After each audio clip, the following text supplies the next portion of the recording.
Bom dia, meu terceiro ano. Hoje em História, vamos lá para a página 188. Rede de ideias. Sabemos que diferentes tipos de pessoas moram nas cidades brasileiras.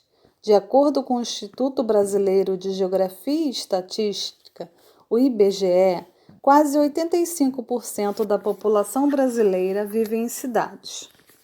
O processo de urbanização no Brasil, que foi quando a população do campo passou a morar nas cidades e elas foram crescendo, teve uma intensificação a partir dos anos 1950. Com o aumento do número de indústrias nas cidades, cada vez mais pessoas foram morar em centros urbanos. Aí a Corujinha Lolita falou: Você vive em um centro urbano ou na zona rural? Já observou as pessoas que moram na sua cidade? Pensa aí e responde. Na página 189. Navegando pelo tema, a urbanização.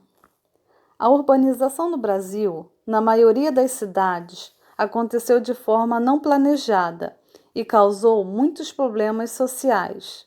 O crescimento das cidades com o acúmulo de pessoas aumentou o problema de falta de infraestrutura adequada que trouxe problemas para a população. Aí a professora Laura falou sobre infraestrutura urbana. É o conjunto de serviços básicos dos quais uma cidade ou uma sociedade precisam, como energia elétrica, rede telefônica, distribuição de água e gás, serviços de saneamento, transporte público, entre outros. Atualmente, as grandes cidades brasileiras, principalmente as capitais, enfrentam muitos problemas, como falta de moradia, de saúde, educação, desemprego, exclusão social e violência. Muitas pessoas nas cidades não têm acesso a moradia adequadas, como água encanada, rede de esgoto, energia elétrica, asfalto, e as condições de infraestrutura não chegam a todas as pessoas, porque não foram feitas de forma planejada para tantos moradores nas cidades. Os diferentes grupos que habitam as cidades. Esse crescimento das cidades fez com que a população urbana ficasse separada. Os grupos mais afastados vivem em locais melhores, com iluminação, asfalto, saneamento básico, proximidade ao centro da cidade de escolas, hospitais, facilidade de pegar transporte público. Vamos virar para a página 190. Já os grupos sociais menos afastados, formados em sua maioria pelos trabalhadores mal remunerados, desempregados, aposentados, vivem nos piores locais das cidades grandes, não tendo acesso a uma infraestrutura de qualidade. Geralmente moram nos bairros afastados do centro, em favelas ou na periferia. A maioria acima é um exemplo de desigualdade social observada nas grandes cidades do país. Vemos um prédio de luxo ao lado de uma favela. No prédio, pode-se observar uma ótima infraestrutura, grandes áreas para lazer e muito espaço. Já no outro lado da favela, vemos construções mal feitas, ruas sem asfalto e uma falta completa de infraestrutura. Outro problema ocorre com pessoas que não conseguem ter renda suficiente para pagar uma moradia e acabam morando nas ruas das cidades. Vamos virar para a página 191.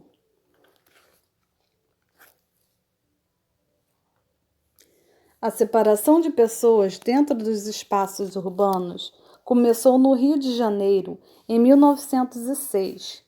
Na época, as casas das pessoas mais pobres que ficavam no centro foram destruídas.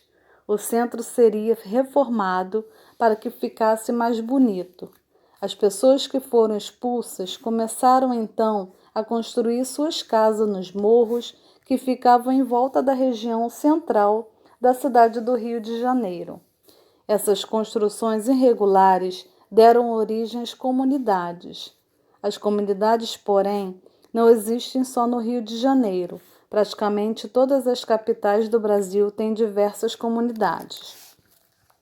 Geralmente, os moradores da periferia trabalham na região central das grandes e médias cidades, onde ficam concentrados bancos, edifícios comerciais, sede de imprensas, escolas, hospitais, shopping, teatros e o comércio. Entretanto, a violência nos centros urbanos tem afastado as pessoas e novos centros de comércio têm sido criados nas periferias. Hoje, bairros mais afastados do centro têm lojas, supermercados, bancos, unidades de saúde, padarias e escolas. Na sua cidade, existem bairros na periferia? Como são os bairros? Responde aí, na página 192. Imigrante nas grandes cidades. Imigrantes são grupos de pessoas que deixam seu país de origem para morar em outros países. O Brasil, a partir de 1800, recebeu diversos imigrantes de várias partes do mundo.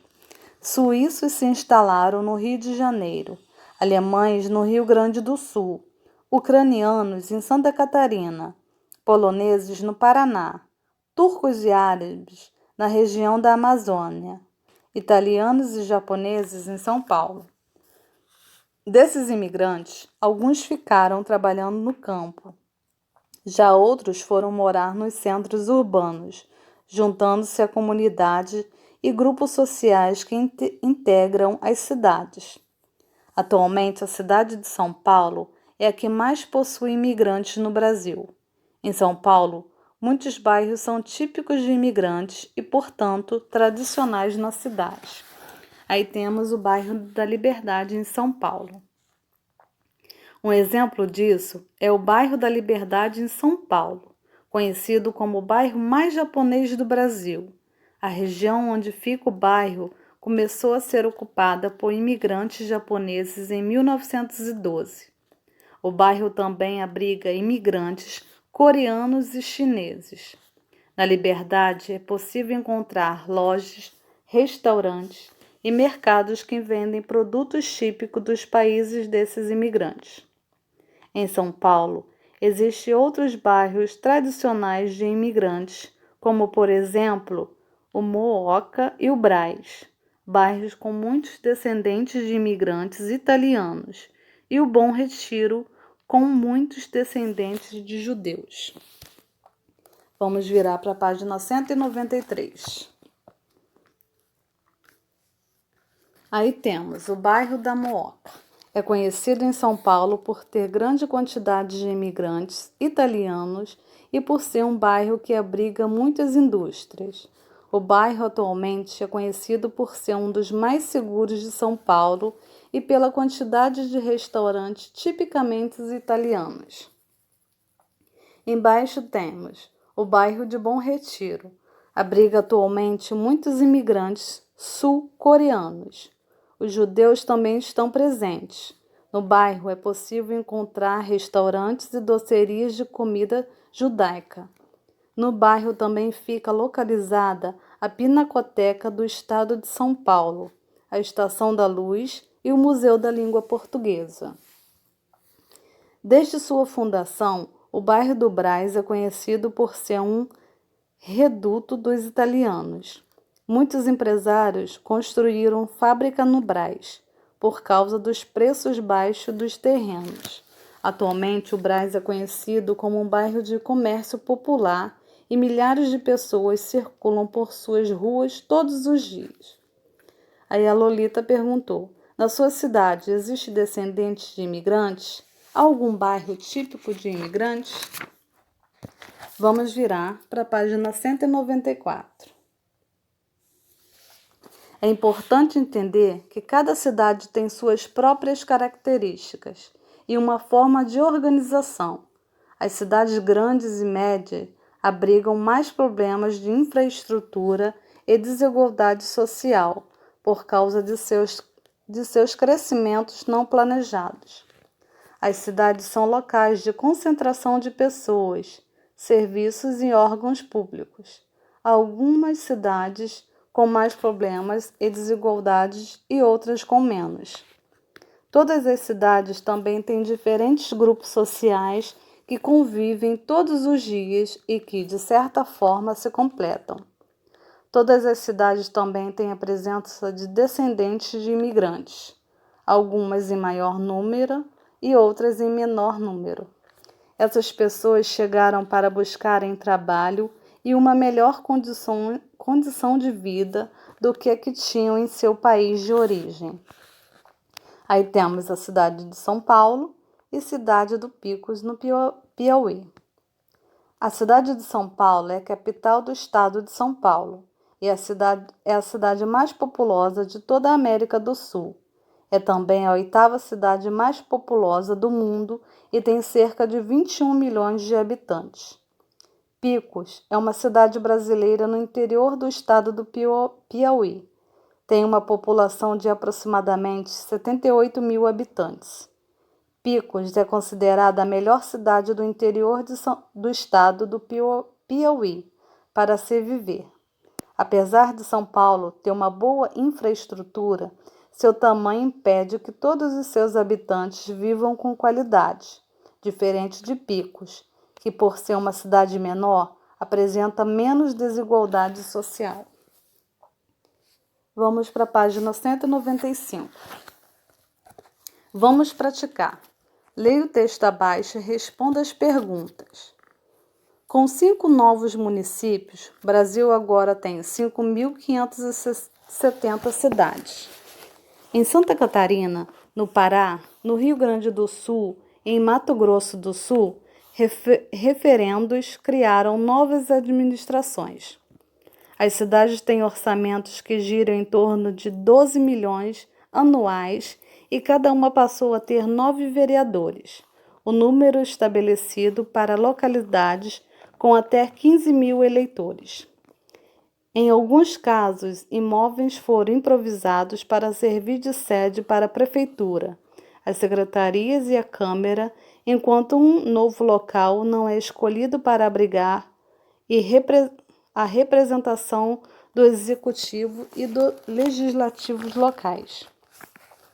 De tão novas, as cidades não constavam no censo de 2010, mas ao apresentar as estimativas anuais de população dos municípios brasileiros em 2012, o Instituto incluiu as 5 novas cidades para cálculo das cotas do Fundo de Participação dos Municípios. Agora vocês vão responder.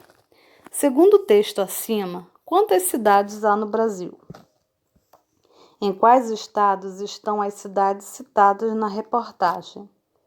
Quantos mil habitantes tem sua cidade? Vamos pesquisar e vamos responder. Qualquer dúvida é só perguntar à tia.